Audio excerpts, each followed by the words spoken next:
Bienvenue aux nouveaux et aux anciens dans ce vlog où je participe à mon tout premier événement entre créatrices de contenu. Pour les nouveaux, moi, c'est Khady, créatrice de contenu depuis bientôt 2 ans et ce que j'aime par-dessus tout, c'est filmer et partager mes expériences. Je vous amène avec moi dans ce vlog.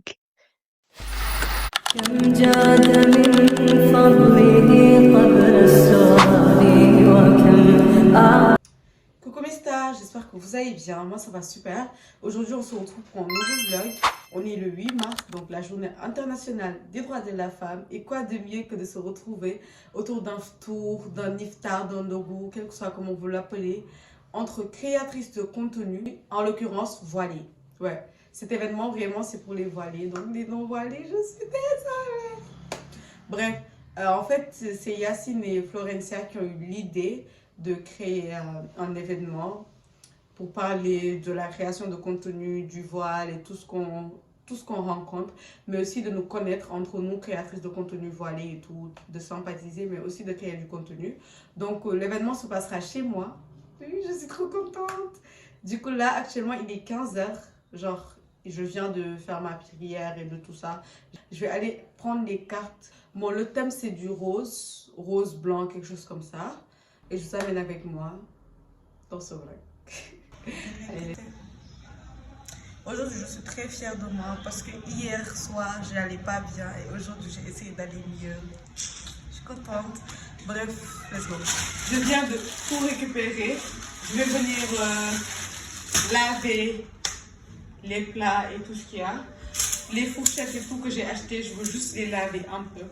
Et on s'attaque à la déco du salon. On est en train de préparer la table. Incroyable. Mais vrai. Moi njëkk a ñëw taxi. Dama changé. Du ma ko laal. Dama changé. Regardez ce que voilà. Yacine tey aussi tardé woo. Dites coucou. Coucou. Ñu ngi nii 17h lañ joxante woon rendez-vous pareeguñu. Ouais, elle est venue avant l'heure même. Que serait un ndogu de créatrice de contenu sans création de contenu? Waouh, waouh. Dites avec moi waouh s'il vous plaît. Waouh. Ouais, c'est elle, c'est elle. Et Yacine moo defar affiche yi tàcc leen.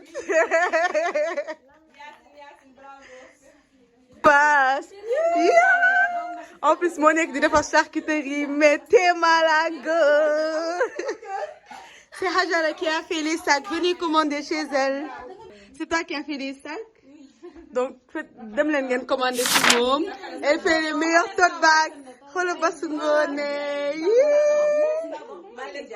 Waaw mooy jaay li mu sol. Waaw.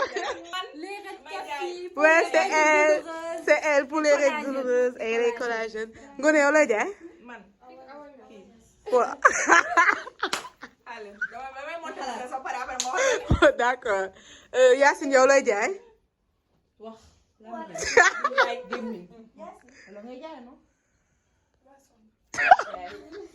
Ndiayeen bi c'est elle qui a fait les salés.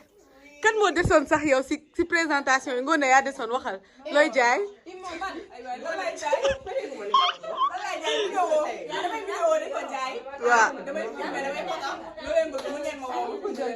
Voilà, voilà. Ngoné mooy def yooyu yëpp.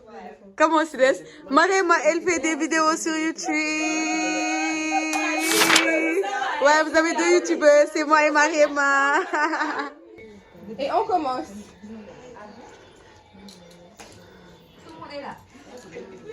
Voilà. Bienvenue tout le monde. Am nañ 2 heures de retard. Ngeen baal ñu. Avant de commencer, on va d'abord remercier Khady de nous avoir passé sa maison. C'est elle qui a tout acheté. Boobu ba tey ñu ngi koy sonal et tout. Damay jooy. Merci pour l'accueil. Damay jooy. Après, faites pas attention aux 17h, heure sénégalaise. Hein. Donc je pense que vous avez un petit peu compris le concept. C'est le premier ndogu. En tout cas, bon, on n'est pas Ouda Beauty, mais c'est pas grave. C'est le premier ndogu entre filles qu'on fait. Merci à tout le monde d'être venu, de vous être déplacés. Même si entre nous et tout, au moins tout le monde a pu être là et rien que ça c'est quelque chose. Et vous êtes toutes très bien habillées. Allah, Très classe. Présentation. Connaissez surtout avec le type de contenu que tu fais. Je m'appelle Yassine.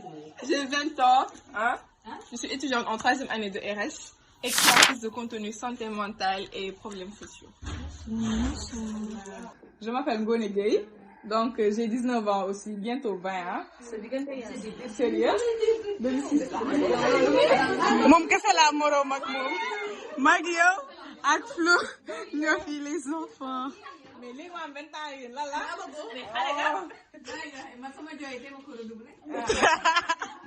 Ok, donc, j'ai commencé les réseaux, je pense, il y a moins de 2 ans.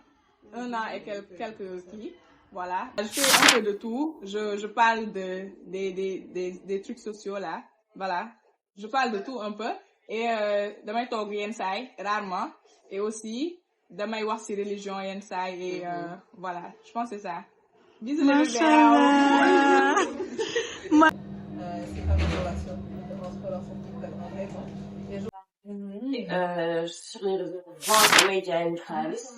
Je fais un peu la belle et tout, mais je suis surtout sur les réseaux pour vendre. Et tu es belle en plus. Comme vous toutes, hein. Machallah, là, mon belle. Bonjour, salut, salam alaikum. Ça va? Je m'appelle Timé, c'est pas Timé, mais T-I-M accent. May aaral rek je fexe di Man ci nii la lay wax man nii lay wax. Man ci lay wax tin. Je suis étudiante en 5e année de génie civil. Oh. Et quoi encore ça? Créatrice de contenu, mais bon. Damay def nii rek. Présent déjà, moi c'est bien, je suis 29 ans. Je suis sage-femme depuis 5 ans. Je travaille dans les hôpitaux régionaux de Thiès, de Meaux, de Dakar. En ce moment, je suis dans une clinique de l'océan, de Dr Rose. Je suis aussi dans les ONG. Journée Dr Rose, je fais là-bas des consultations gratuites contre le cancer du sang, le cancer du col de l'utérus. De sensibilisation contre toutes les maladies gynécologiques et efficaces. Oh my God. Mais cette facette-là, je ne l'ai pas encore montrée sur les réseaux sociaux. Faut faire. Là, j'ai seulement débuté ma création de contenu en mois de novembre 2025, justement, grâce à des vidéos que j'ai fait de rappel. Mais surtout là, je dis que, bon, c'est à peu près ce que j'ai vécu dans la religion, les baisses de foi et tout. C'est ça que j'utilise la plupart du temps, les mauvaises expériences que j'ai vécues, et le faire en mode création de contenu et donner des conseils. Bon, c'est là que j'ai commencé. Aussi, on peut balayer l'histoire des contes techniques. Sur ce côté-là aussi. Bon, je pense que c'était ça. Ah, machallah. Bon, coucou tout le monde, j'espère que vous allez bien. Du coup, moi, je m'appelle Hamidabou. Du coup, je vais vous poser une question d'abord. Vous pensez que j'ai combien? Bon, je crois qu'Aïda, elle doit un peu savoir. Vous pensez que j'ai quel âge? 21. 21, ok. 22, 22. Là, vous choquez. 27 ans à savoir. Ah, pardon, 27 ans. Non, 22, non, tu fais 22, 21, 22, 23. 22, 21. 17 ans. Ah, Non, 23. Moi, je pense entre la nage. bon, mettez-vous d'accord, 22 ou 23? 22. 23. Ok, c'est bon. Regarde. Bon, j'ai 25 ans. On dirait vraiment. T'as trouvé personne.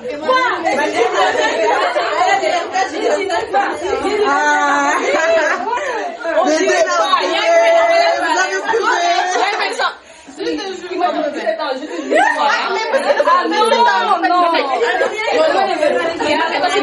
Et du coup, je suis PDG de la marque Habibaya. Donc, c'est une marque qui est centrée sur les meufs, comment je suis habillée. C'est bien habillé. Trop beau.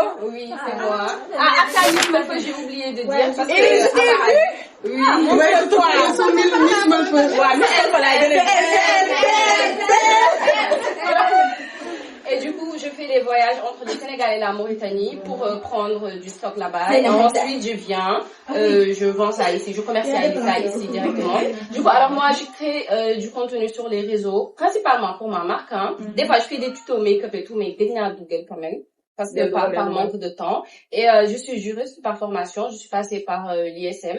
Et bah voilà, depuis je suis dans l'entrepreneuriat, hein, j'ai eu à faire des stages dans des cabinets d'avocats, etc. Mais j'ai vu que c'est pas ce qui me représentait le mieux. Moi, j'aime être dans le rush, j'aime découvrir de nouvelles choses, j'aime la mode, le make-up, etc. Du coup, j'ai posé les études par côté et j'ai commencé à entreprendre. Du coup, avant les Melfeux.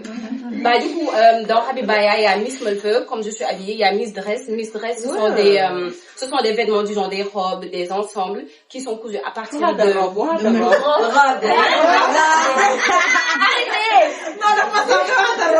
Du coup, ce sont des robes et tout, cousues à partir des Melfeux. Et il y a aussi Miss Takai. Miss Takai, c'est les débuts. Mais voilà, c'est pas trop ça. Mais en soi, c'est ça, je fais ça. Et polyvalence. Je suis très contente de vous rencontrer toutes ici. Vous êtes trop jolies en vrai. Vous sentez bon, vous êtes belle et voilà. Ça donne envie de porter des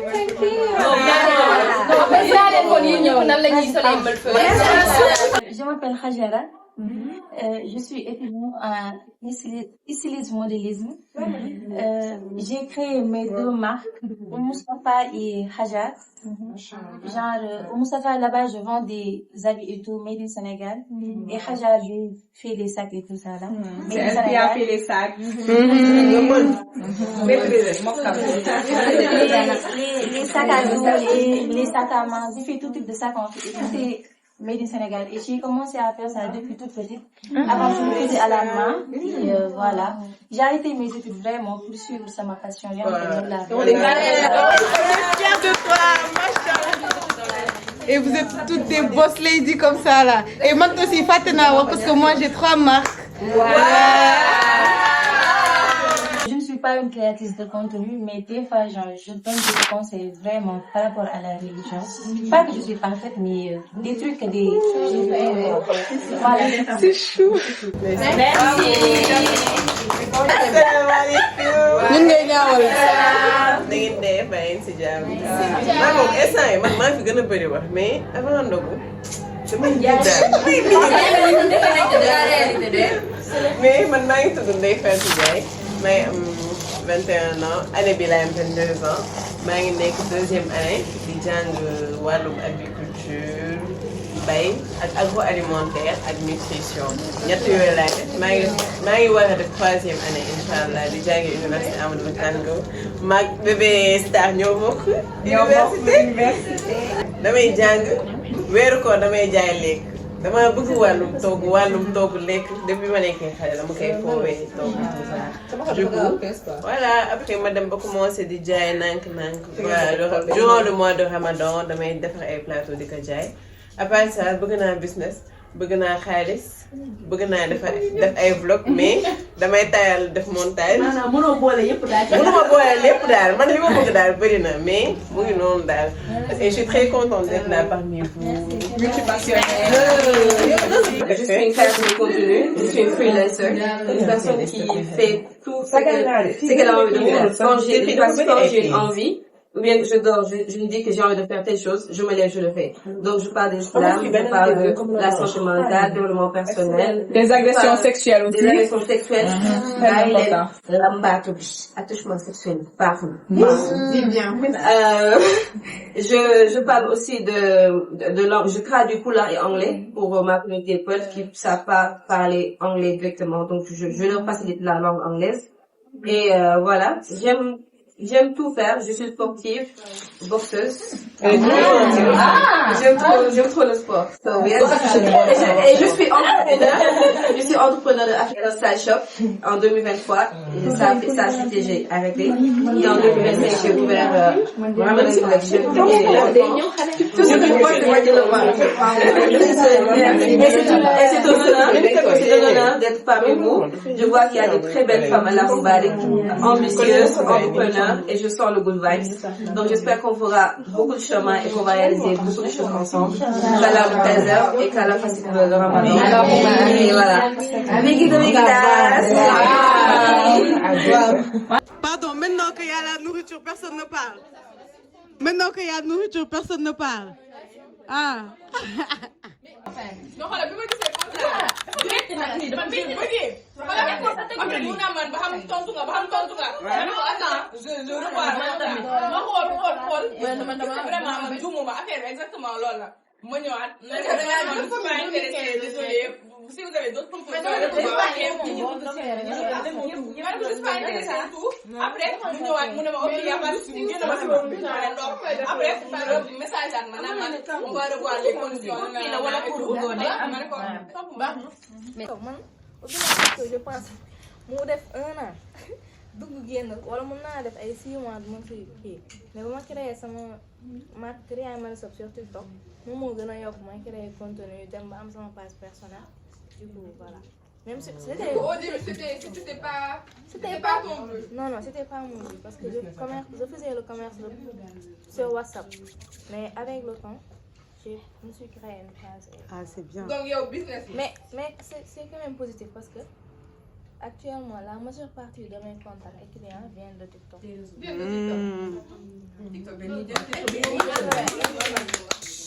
Moi aussi, c'est le même principe parce que avant, j'étais pas du tout active sur les réseaux. Bon, tous mes comptes, ils étaient en privé. Mais vu que je voulais promouvoir ma marque et que man li ma gisoon sama gis-gis genre man kese maa ko mënoon defal sama bopp mënuma woon jëlal kenn j'étais obligée de me sacrifier et de me lancer sur les réseaux parce que man de base je n'aime pas trop attirer l'attention et tout mais à la fin je suis obligée ba ma changer nii di commencer di wax ci ay nit parce que man de base même mënuma woon sax wax ci ay nit mais réseaux yi dañoo tax ba ma. Du coup finalement est-ce que c'est un sacrifice? Je peux dire oui, c'est un sacrifice parce que moi j'aimais bien quand même ma tranquillité, j'aimais bien être dans mon coin, sans que personne ne sans affaire non, mais là, ça va parce que c'est à cause de ça quand même que je gagne de l'argent et tout. En soi c'est bien, mais j'aurais bien aimé aussi garder cet aspect de moi sans que quelqu'un xamal ma dara, sans que quelqu'un xamal la lay def wala la la ni. Voilà, mais en soi voilà, je prends le positif, je me dis que quand même c'est fort. Exactement, ouais, c'est juste ça, du coup. Exactement.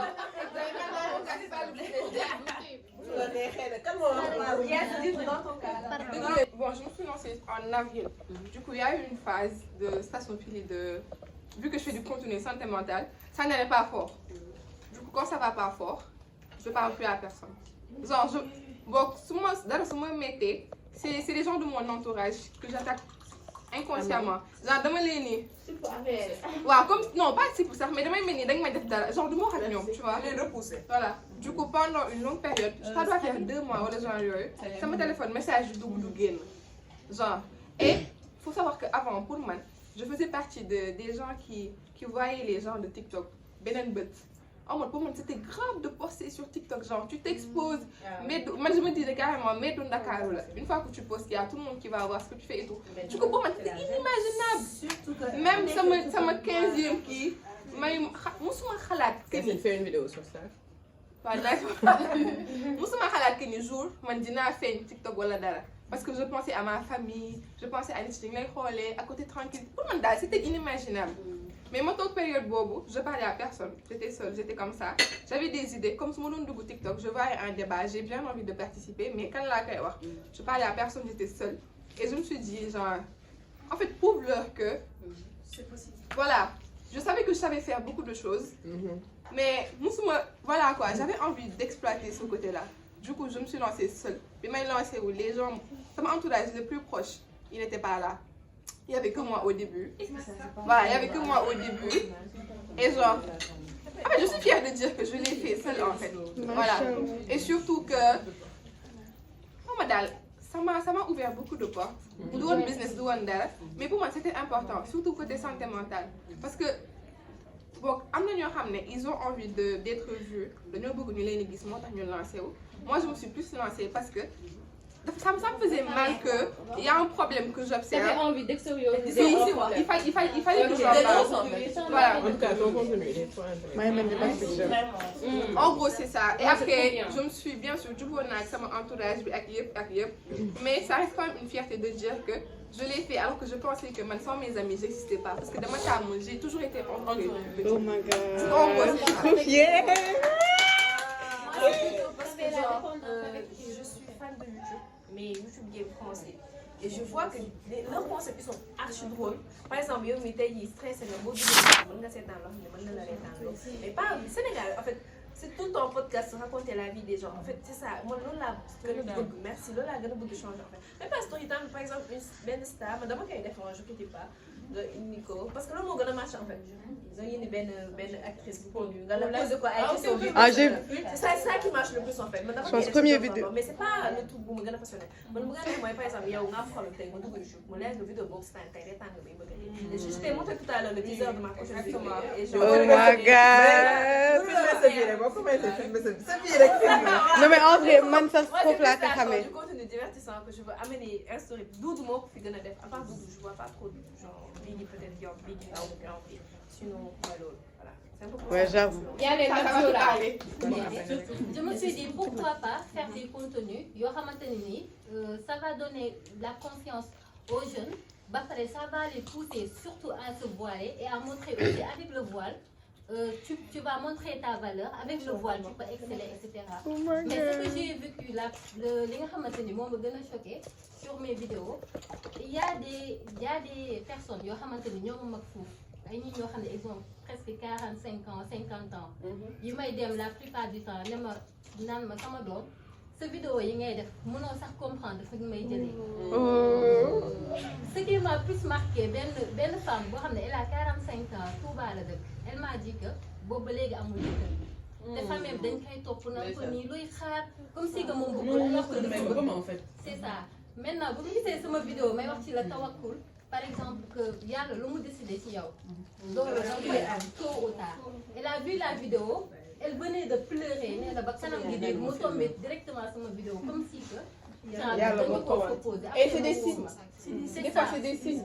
Et une autre aussi, Benen qui pour mon il est jeune, il a 12 ans. Mon aussi tout va le mais il est mort. Par exemple, mon ben bët bi kiiwul. Ben bët kese lay xoolee. Nee na dafa complexe, il est excellent, mais du sigg xool nit parce que il a peur du jugement. Mu ne d'habitude sur cette vidéo, d'habitude ça le pousse à avoir un peu de confiance. Et d'habitude, daf may woo pour me demander conseil. Et beaucoup de femmes aussi, voilà, c'est ça qui m'a un peu poussée. Mais le but des réseaux, c'était pas me faire connaître et tout. Parce que moi, j'ai l'habitude de faire des panels partout, avec des ONG internationales et tout. Avant même de poster sur les réseaux sociaux, on montrait mes vidéos, etc. Mais c'était pas du tout le but d'être montré. Mais ça m'a un peu poussée quand même à le faire. Et ça fait toujours plaisir de savoir que tu touches, même si c'est deux personnes, tu changes quelque chose de positif sur les gens. C'est ça qui va t'empêcher de laisser tomber. Ouais. Exactement. Dans ma tête, je savais que je faisais quelque chose de bien, mais il y a les gens allaient dire waouh, elle fait du bon boulot, voilà. C'est quand j'ai fait une vidéo au hasard comme ça, une vidéo de présentation, parce que j'aime beaucoup parler de moi, de ce que je fais, etc. Et j'ai commencé à poster cette vidéo et j'ai eu beaucoup de retours. J'aime beaucoup ta vidéo, elle est très bien, mon entourage, ils m'ont vraiment beaucoup supporté. Et ce que j'aime le plus, au fur et à mesure, mes posts et vlogs, mes posts et vidéos de motivation, etc. Et dama doon dox yenn saa yi si mbedd bi wala leneen on me dit oh j'aime beaucoup tes vidéos, j'aime beaucoup ce que tu fais, etc. Wala quand je poste une vidéo boo xamante ne je dis ay lance-toi sur les réseaux wala leneen on m'envoie un message on me dit purée Aïda tu me motives, j'aime beaucoup ce que tu fais, etc. léegi li ma gën a neex sama liggéey mooy nit yoo xamante mën nañu gën gis si réseau yi je me disais ni amoo moom possibilité de gis leen waxtaan ak ñoom tey jii man maay dem bay liggéey ak ñoom bay def ay idée de contenu bay waxtaan ak ñoom la lañ war a def seen liggéey wala leneen et ça j'aime beaucoup et même pas si côté sama liggéey wala leneen quand je crée du contenu sans savoir que je crée du contenu pour ma marque ak yooyu noonu des fois damay dox si mbedd bi un jour j'étais à Gorée sur la file d'attente ak yooyu noonu et il y a une fille elle vient me dire Mais c'est pas trop dressing Dakar. J'ai dit oui, c'est bien, j'aime beaucoup ce que tu fais. Il est média. Et c'était la même chose avec tout mon entourage. Sama xarit yi xamantene dama leen di gëj a gis, elles me disent waaw sa robe bi rafet na, j'aime beaucoup, dinaa commandé wala leneen. Voilà, loolu ma gën a neex si li ma lancé aussi réseaux sociaux. En fait, vous êtes tous des sama cousine am bi ñun ñoo daan ànd mais nous on faisait rien de nos vies. On était là, on traînait, dañuy rouler rek. Mais elle travaille genre dama ko faawoon, je te l'ai jamais dit mais genre ñun dañ la faa man ak météo dañ daan toog di la jox naan ci ñun ñoo ñàkk jom xoolal Aïda comment Aïda star waaw. Et il y a aussi côté boo xamante ne comme par exemple ma maman à chaque fois bi ma commencé poster des vidéos ak yooyu noonu tout le temps comme par exemple nit bu ñëwee si moom ne ko je veux ça man mii sax su ma ko mënul elle dit sama doom mën na ko ay bu ñëwee dana defal lii ak lii wala day toog ne ko Aïda yow lan koy def sax yow community manager ma ne ko waa mu ne waa kay xoolal amal naa le business te elle me trouve des clients oh my god amal naa des clients wala naa elle m'a trouvé 2 clients dans une même année. L'expérience le plus incroyable que tu as eu à vivre? Moi, c'est la vidéo dans laquelle je disais l'affection parentale et les enfants. J'ai reçu beaucoup de parents qui m'ont parlé et beaucoup d'enfants qui m'ont parlé. Il y en a une qui supporte pas sa première fille parce que like that's her own mother. Moo ko jur tuy biiram mais supporté wu ko. Deuxième bi la gën a jege la gën a bëgg mais premier bi da koy dóor da koy mbéj alors def ko dara. Et c'est pas pourquoi. Elle cherche de l'aide. Moi, je sais pas quoi lui dire parce que même moi, ça m'a. C'est la maman qui t'a écrit. C'est la maman qui m'a écrit, qui m'a expliqué son cas. Elle a demandé à que je lui trouve de l'aide, mais j'ai pas pu trouver de l'aide pour elle. À moins qu'elle parte, je sais pas, offrir son enfant à quelqu'un. Ça, c'est pas sûr parce que les gens maintenant, ils prennent les enfants d'autrui comme des bonus. Donc, lorsque j'ai reçu ce genre de message et beaucoup d'autres, ça m'a motivé à dire, écoute, moi, j'ai eu une relation très spéciale avec mes parents, l'ouverture d'esprit, on parle des sujets tabous, on n'a pas ce gel-là, quoi. Like, on vit notre vie sans pourtant se soucier de quoi que ce soit. Et je vois que les parents, c'est pas tous les parents qui ont cette même affinité, mentalité et proximité avec leurs enfants. Et donc, cette vidéo m'a fait réaliser que j'étais la voix peut-être des sans voix. Et le fait que certaines personnes même n'osent pas parler des attouchements sexuels. Et j'ai reçu des femmes qui m'ont dit qu'on m'a agressé, mon beau-père m'a violé. Tout ça là sont des choses je suis une personne très très hypersensible. Donc je ressens les émotions, je peux être dans un environnement puisé, chargé, mais dès que je suis seule, j'ai l'impression de décharger. Parce que toute la journée j'ai activé l'énergie. Donc quand j'ai parlé de ça, j'ai dit, you know what, à partir d'aujourd'hui, je dirais ce que les gens n'osent pas dire. Et peut-être que ça va ouvrir d'autres opportunités aux femmes d'oser parler et de dire carrément j'ai subi ça, j'ai été victime de ça. Et comme ça, la peur va changer de camp. On ne devrait pas avoir peur parce que c'est nous qui sommes les victimes. Maintenant, on doit oser dire non, dénoncer et carrément ne plus être la victime pour que la peur change de camp. C'est tout. Et cette expérience m'a beaucoup touchée.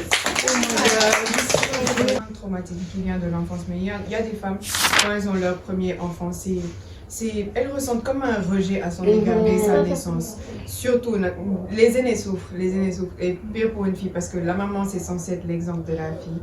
Mais voilà quoi, elle, heureusement qu'elle se rend compte du mal qu'elle fait à son enfant. Et l'enfant n'a que 5 ans, il faudrait lui conseiller vraiment de trouver une thérapie. Ou même chercher sur les réseaux s'il y a des gens qui font ce genre de thérapie. Parce que si sa fille grandit comme ça, elle grandira avec l'image que sa mère l'a délaissée.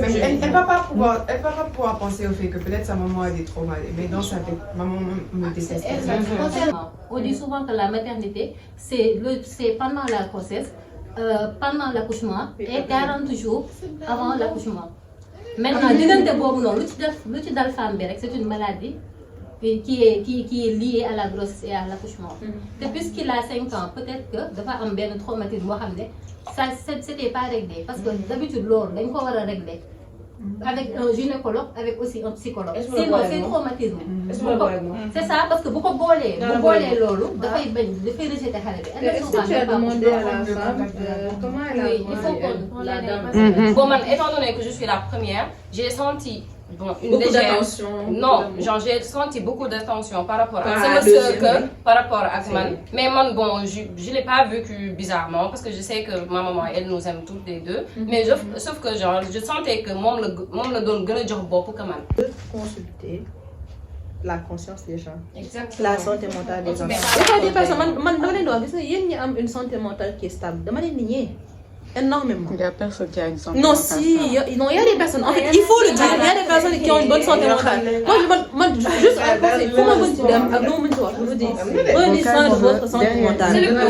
Non, je te dis parce que il y a mon bari. santé mentale en fait damay xool li ma lii li ma santé sama bopp xam ne lii nii baax na si man ma koy def parce que les gens ils s'en foutent de toi bu fekkee da ngaa dof dañuy wax dof na dañ koy yóbbu fee dañ def du coup ta santé mentale exactement surtout t'as vu nit ñi buñ deewee à 2 jours 3 jours les gens non mais allez jour juste moi bu fi nekk tudd nañ ko 360 fois dans le Coran maanaam tout est équilibre gis nga ki la man mii j'avais une santé mentale tellement ternie si je vous dis que mës naa am sax des antécédents mës nañ maa yóbbu raffiné tellement que j'avais explosé il y avait un jour j'avais explosé ñu naan dafa am ay rab dafa am lii dafa am là j'étais carrément démolie xam nga lan moo ma si dégg zikr salatu ala nabi sallallahu ala muhammadin astaghfirullah tu respectes tes heures de prière yàlla moo ne ma rappelle-toi de moi je vais me rappeler de toi yàlla en fait c'est un bouclier benn bouclier lay def loo xamante ni amul dara lu lay song amul dara lu lay ébranler hasbunallahu wa ni'mal wakil ça signifie quoi Allah seul me suffit Allah seul me suffit on est né seul on va mourir seul ki nga xamante ne nii ci moom ngay basé wu pour ton bonheur kooku noonu dafay basé wu bonheur am sur autre chose et tôt ou tard tu vas mourir et la personne va t'oublier même ta propre mère boo dee woon tey ça lui empêche pas de manger de dormir et de faire la fête non dañuy jël sa photo dugal la rib tegal ñëpp la texte bu ngande statut bi ci topp ñu teg la teg sa yaram fas seen kanam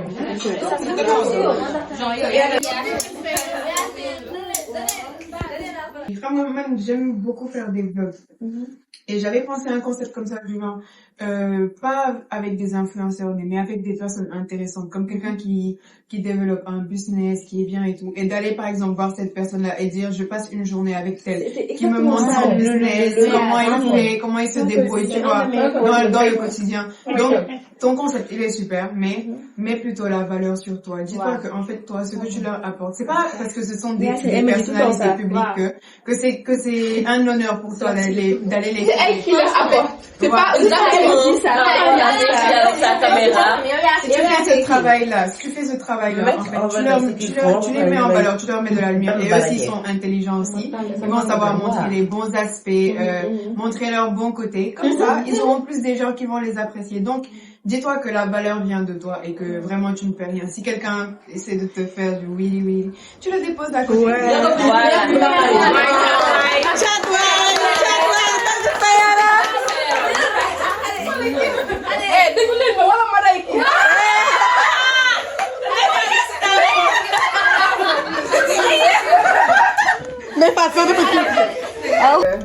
Dans leur cocon, voilà.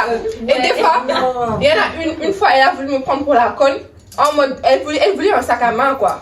Genre, elle faisait son vlog. En mode, quand il faut ma fille, comment ça ma fille. Tu vois. Ouais. Pour moi, ça a été le plus difficile. Et beaucoup de ces des fois, j'ai vite dit. Des fois, il y a ça, il y a voilà. Mais man pour man c'est comme madame li muy def nii nit da ngay xam sa bopp man xam naa ni xol boobu aw ma ko elle est gentille elle est patiente man déjà nu tudd ci les conférences là les panels comme ay des fois les influx ils font des panels organisation man du ma dem conférence xam nga lan moo tax pour man j'ai toujours quelque chose à dire pour déglu nit ki muy wax foog ma wax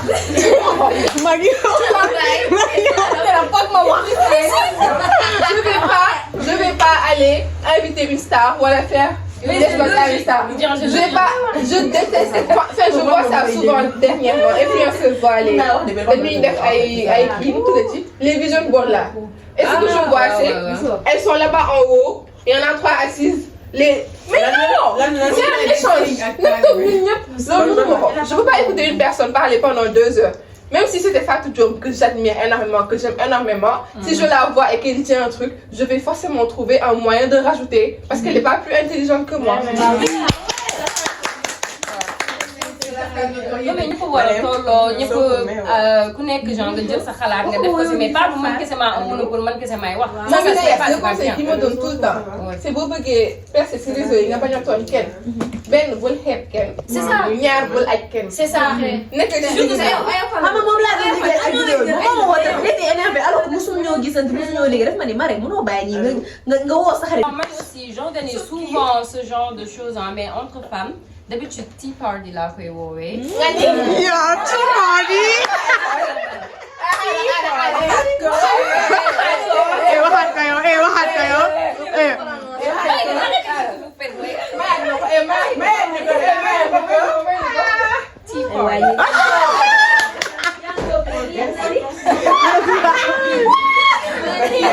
Yacine den bul daal Yacine man la yëpp. yaa sonn yow yaa toog si côté am. S'il vous plaît. Merci.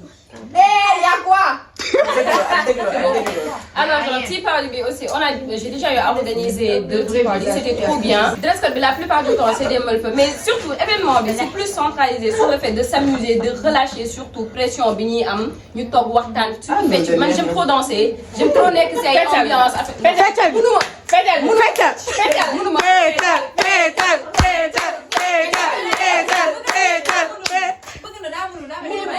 Le voile m'a empêché de danser. J'aime beaucoup danser. Le voile. Parce que d'où je viens, enfin, je suis pas 100% sénégalaise. J'ai grandi en Afrique centrale. Mais là-bas, en fait, en Afrique centrale, dans des pays d'Afrique centrale. Mais là-bas, en fait, la danse, c'est ce qu'il y a de plus commun, tu vois. Mais depuis que je suis voilée, enfin, ça colle pas. Mais bon.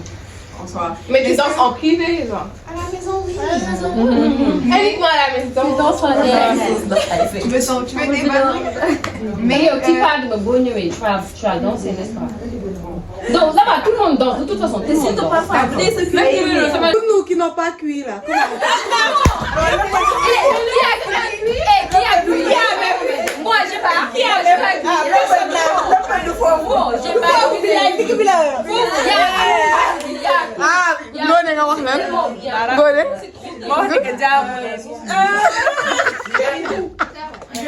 La valeur que j'ai ici. Parce que j'ai toujours été une fille qui réfléchit beaucoup, qui est très intelligente, qui a toujours des trucs à dire. Mais bon, je me disais, oh, c'est pas grave. Ton autre côté était en train de prendre le dessus sur ça. Oui, mon autre côté prend tellement le dessus. Quand je suis avec mes aînés, ils pensent que je suis plus grande que Ça se voit même aujourd'hui, vraiment. Donc oui, donc je suis contente de ce voile.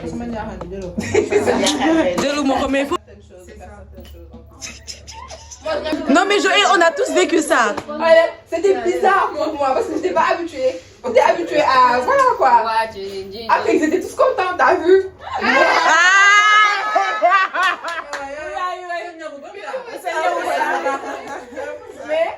Mais quand je suis voilée d'un coup, mais c'était positif. Parce que de base, ñi la doon sonal avant, c'est les garçons et c'est mais d'un coup, soxna Yacine ngay dégg. Waaw waaw.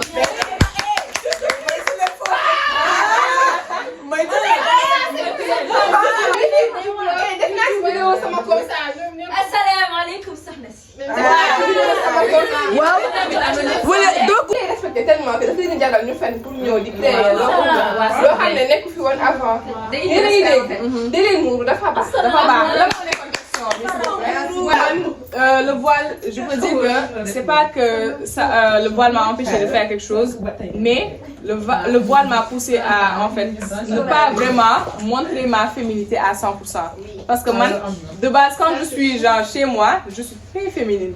Damay bëgg di cuuraay même si voilà.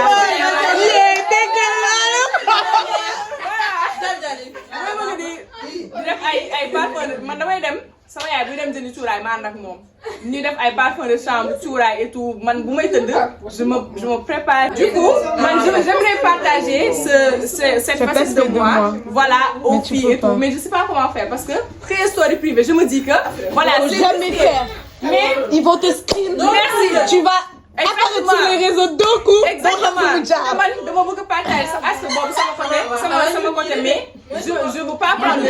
Moi, à chaque fois, j'ai des vidéos. Bon, man, côté voile, l'homme l'a empêché ou l'homme l'a apporté, je vais plus dire que Ben S m'a empêché d'être contenu. Si je dis d'être contenu, c'est que par exemple, man, je suis quelqu'un que je pense beaucoup. Et d'un coup, ben idée de ñëw sama xel dama koy bëgg def. Et je sais que par exemple, si j'avais pas mon voile, par exemple, je serais là. D'un coup, damay ñëw wax li ma wax. Mais si j'ai mon voile, je suis obligée solat lu gudd. Nëbb sama cou bi. Du coup, d'un coup, sama idée bi day dem. Et après, man, même bu dul idée bi sax damay tayal, voilà, damay tayal def lool.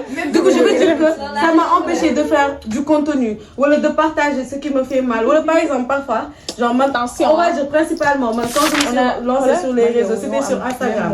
C'était plus dans ma story privée où je parlais de tout et de rien, surtout de ce qui me fait mal. Parce que genre, je suis quelqu'un, j'arrive pas à parler aux gens de ce qui me fait mal. Donc, m'asseoir devant ma caméra, même si je me dis que Niti lay waxal, il y a personne autour de moi. Genre, même s'il y a des jugements, moi, si je veux, j'ouvre le message, si je veux, j'ouvre pas. Mais s'il y a une personne en face de moi, forcément, tu vas entendre ce qu'elle te dit. Du coup, man, au début, là, je parle si ce qui me fait mal, je parle de tout et de rien, genre, c'est mon story privé. Donc, là, je me motivé, me lancer sur les réseaux, on va dire, d'une part. Du coup, parfois, de mes talks, j'ai quelque chose qui me fait mal, je veux en parler. Et je sais que, carrément, je vais voir des gens qui sont comme moi, parce que comme nous, quand je vous parle de moi, je vous parle de vous, quelque chose comme ça. Voilà, donc, moi, je savais que, j'ai fait même des vidéos. En fait, dans mon téléphone, il y a 1000 vidéos que j'ai fait. J'ai jamais posté ça, où je disais ce qui me fait mal, où je parle genre de tout et de rien. Mais d'un coup, soit de me reposter parce que je sais que de faire un polémique et que par exemple, les gens de ma famille, ils peuvent voir ça, t'es mon que c'est mal. De l'autre côté aussi, parfois je fais des vidéos où j'ai pas mon voix. Je me dis que genre, les gens, ils vont me pointer du doigt, ou même si je mets ça en story privée, ils vont me pointer du doigt. Donc, on va dire que ça m'a empêché de m'épanouir entre guillemets et de sortir ce qu'il y avait en moi, on va dire. Donc, mon côté Bob le m'a empêché. Excuse-moi, je vais ajouter une petite contribution. Genre, c'est le voile ou c'est ce que les gens disent? Exact. Non, côté Bob, je vais dire, bon, ce que les gens disent, mais surtout aussi le voile. Parce que par exemple, les gens jugent surtout ceux qui sont voilés que les gens qui sont voilés. En fait, même si c'est pas assez bon, par exemple, j'ai quelque chose qui me fait mal, je parle de ça. Je demande forcément le voile, tu vois. Alors qu'avant, avant de mettre le voile, j'ai quelque chose qui me fait mal. Bon, je suis là, j'ai mon thème. J'ai l'impression que dans les sorales, c'est un conseil que je te donne. Conseil super important. Boule sorale, fais ce que tu as envie de faire et tu t'en fous de ce que pensent les autres ou de ce que croient les autres. Parce que fais ce que tu as envie de faire.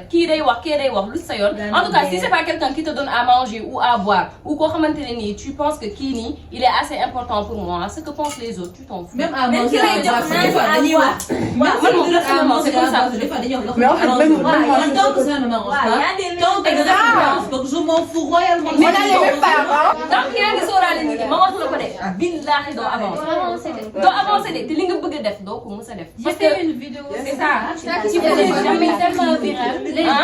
Ça me par exemple, les gens qui pensaient que parler, ils sont venus s'exposer. Parce que vidéo parce que j'étais énervée jusqu'au bout. Parce qu'à chaque fois que je fais cette vidéo, il y a 5 personnes qui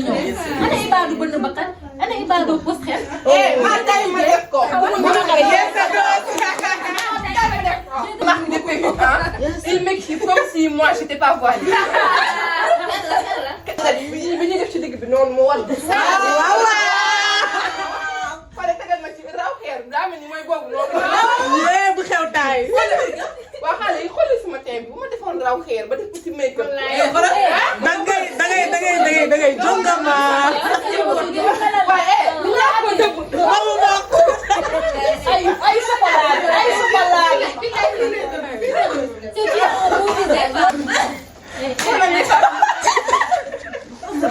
moo gën a wóor ay kii sama tooy nee pardon lébu man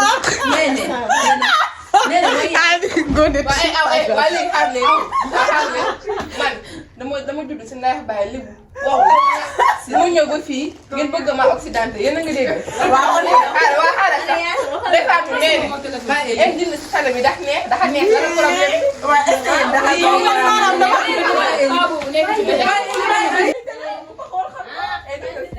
mais on fait la pause pub après. Mais j'aime trop sàcc nit. damay jaay aussi sama yére yi dégg ngeen.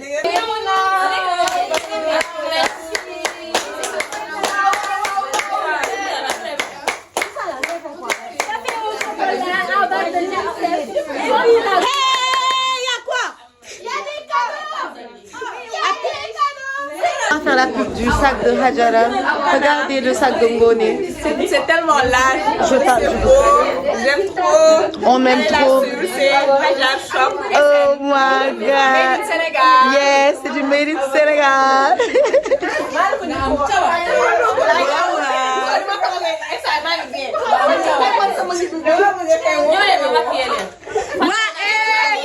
Elle maquille même.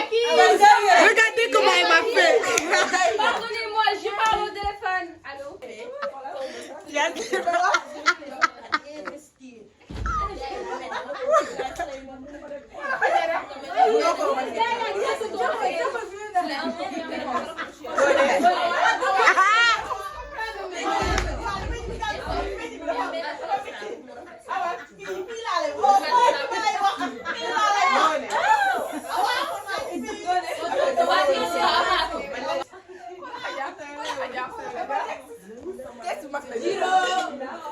Pardon. Et puis à ses yeux qui diront non que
jëlal mbuus defal leen barki yàlla da ngay yóbbaale par force billaahi da ngay yóbbu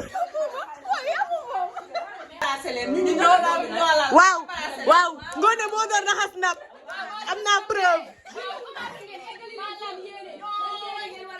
Regardez Florencia, c'est la seule qui a mangé te takul. Machallah, machallah. Commence. Nous aussi c'est tout. Et on m'a toujours dit que...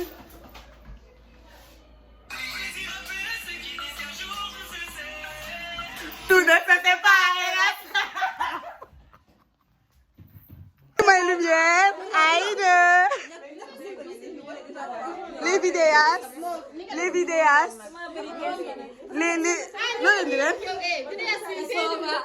Ma baby.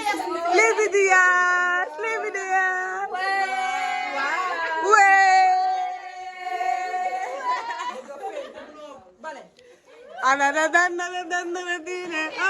Oh my God, what a feeling. It's over.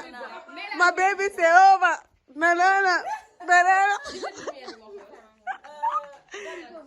déglu leen ma moi au moins du ma ñëw kër jàmbur lekk ndogu yëpp ba pare jël lekk yëpp emporté ko dem. loo ko xamal rek ko kii la kay. J'accepte et mon cœur est ouvert. Moi au moins duma liggéey sama xaalis te ko fii nii après ngeen koy jogati ñii di sànni ci mbalit bi ñii di yóbbu moo tax j'ai tout emballé man duma yàqkat.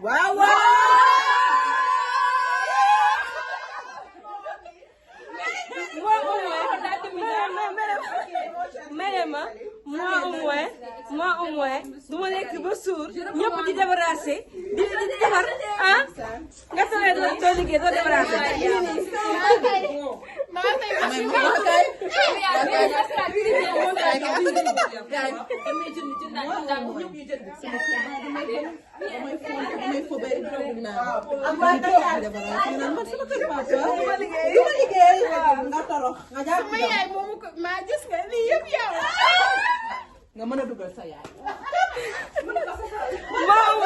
mën naa bale mën naa fa bëre mën naa togg foo ma yóbbu rek ma bii la ñuy def moi au moins j'arrive à l'heure moi au moins am naa njëriñ du ma ñëw ba fii nit yi di débarrassé ma toog ba pare di xaste nit naan ko liggéeyul affaire yi moo ko def waaye yow lu ko du ma togg sama lu neex ba pare ñëpp di wax mu ne du wax ku fekkee man ma fekkee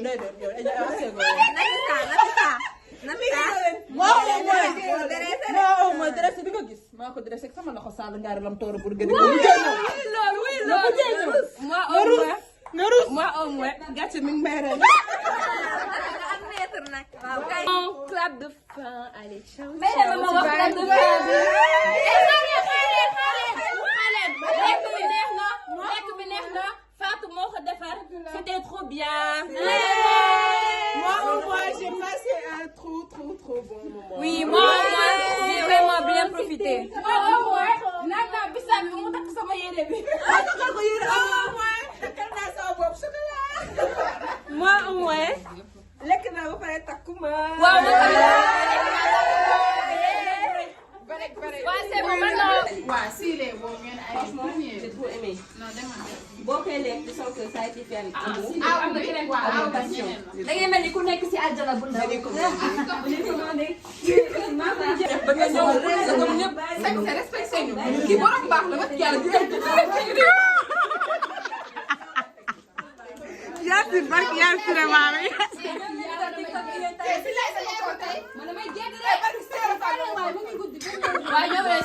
waaw. ah bi kiiwul loolu. Ali kan mooy filmé.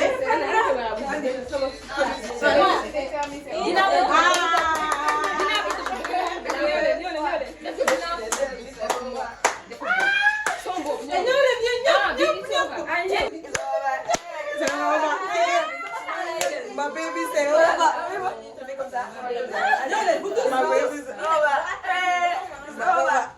Ma baby c'est over. Coucou le vlog de Khady. Coucou le vlog de Khady.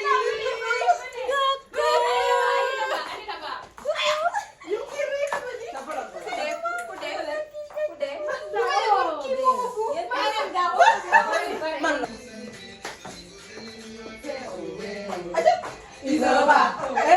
Ma baby c'est over. Merci pour ton hospitalité, c'était trop gentil. On a trop aimé, on a parlé, on a discuté, on a apprécié, on a enjoyed each moment from this iftar. Allah. Oh my God.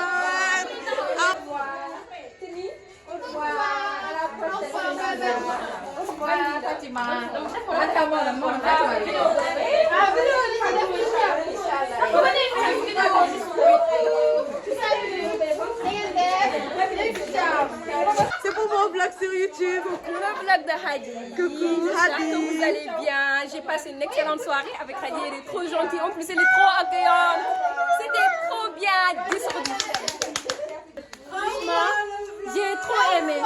Merci Marie. C'était trop bien. Merci de nous avoir accueillis chez toi. On t'aime beaucoup. Love you, love you. Yes. Au revoir. Je vais vous montrer la personne la plus incroyable du monde. Oh my God. C'est toi.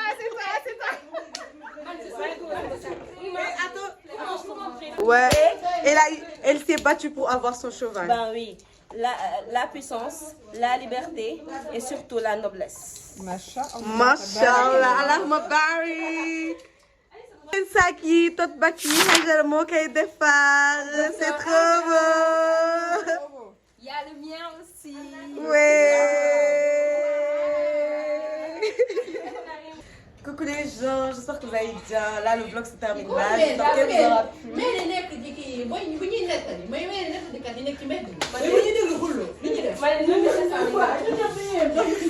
Faut pas me yéno. Bref, coucou les gens, j'espère que vous allez bien. Bref. Là, le vlog se termine là. C'était une agréable soirée avec des gens formidables.